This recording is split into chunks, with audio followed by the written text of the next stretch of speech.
pada pertemuan hari ini, kita akan membahas materi mengenai pengelolaan sumber daya dalam penyediaan bahan pangan, industri, serta energi baru dan terbarukan.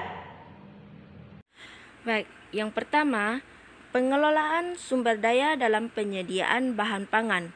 Sumber daya lahan pertanian adalah komponen utama dalam penyediaan bahan pangan. Sumber daya lahan pertanian tidak dapat tergantikan. Sumber daya lahan pertanian bersama air, sinar matahari, gas karbon, dan tanaman menjadi sarana penyedia bahan pangan.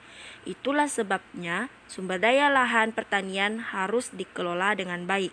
Nah, tindakan pelestarian hendaknya mendapatkan beberapa hal. Yang pertama, pencegahan erosi permukaan tanah menggunakan berbagai teknik seperti kultur teknis, biologis, dan teknis mekanis. Yang kedua, pencegahan teknik budidaya tanaman yang bersifat penambangan harta tanah secara eksploitatif sehingga terjadi deplesi hara. Yang ketiga, pengayaan kandungan bahan organik tanah mencapai tingkat optimal dan pengembalian limbah panen ke dalam tanah sebagai kompos. Yang keempat, pemeliharaan prasarana irigasi, tata guna air, permukaan air tanah, sungai, waduk, dan sebagainya. Terakhir, pencegahan perusakan lahan akibat timbunan sampah anorganik dan limbah industri yang meracuni tanaman. Nah, yang kedua, kita masuk pada pengelolaan sumber daya dalam penyediaan bahan industri. Menurut Peraturan Pemerintah Republik Indonesia Nomor 41 Tahun 2015, industri adalah seluruh bentuk kegiatan ekonomi yang mengolah bahan baku atau memanfaatkan sumber daya industri sehingga menghasilkan barang yang mempunyai nilai tambah atau manfaat lebih tinggi, termasuk jasa industri. Pemanfaatan sumber daya alam secara efisien paling sedikit dilakukan melalui penghematan, penggunaan teknologi yang ramah lingkungan, dan optimalisasi kinerja proses produksi. Pemanfaatan sumber daya alam secara ramah lingkungan dan berkelanjutan dilakukan melalui pengurangan limbah, penggunaan kembali, pengolahan kembali, serta pemulihan. Terakhir, kita masuk pada pengelolaan energi baru dan terbarukan. Menurut Peraturan Pemerintah Republik Indonesia Nomor 79 Tahun 2014 tentang Energi Nasional, pengelolaan energi adalah penyelenggaraan kegiatan penyediaan, pengusahaan, dan pemanfaatan energi, serta penyediaan cadangan strategis dan konservasi sumber daya energi. Pengelolaan ini dilakukan dengan kebijakan energi nasional.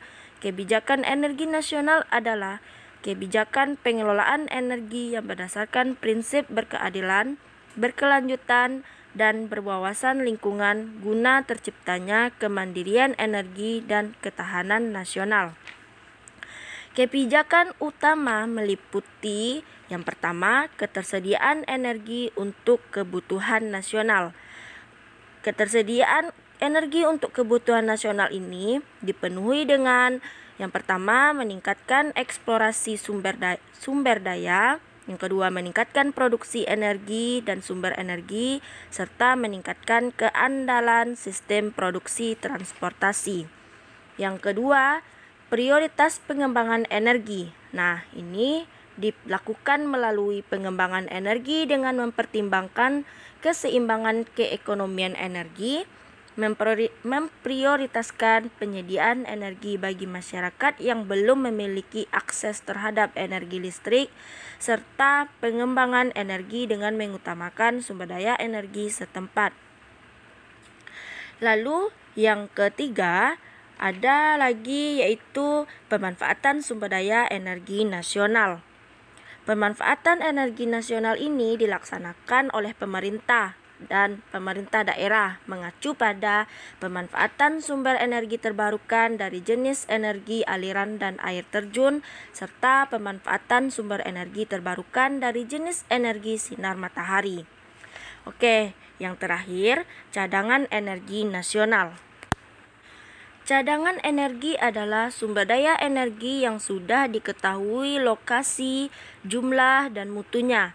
Cadangan energi nasional ini dia meliputi ada 3, yaitu cadangan strategis, cadangan penyangga energi, dan cadangan operasional. Materi hari ini kita cukupkan sampai di sini ya nak. Teacher harap Anda semua bisa memahaminya. Sampai jumpa. Assalamualaikum warahmatullahi wabarakatuh.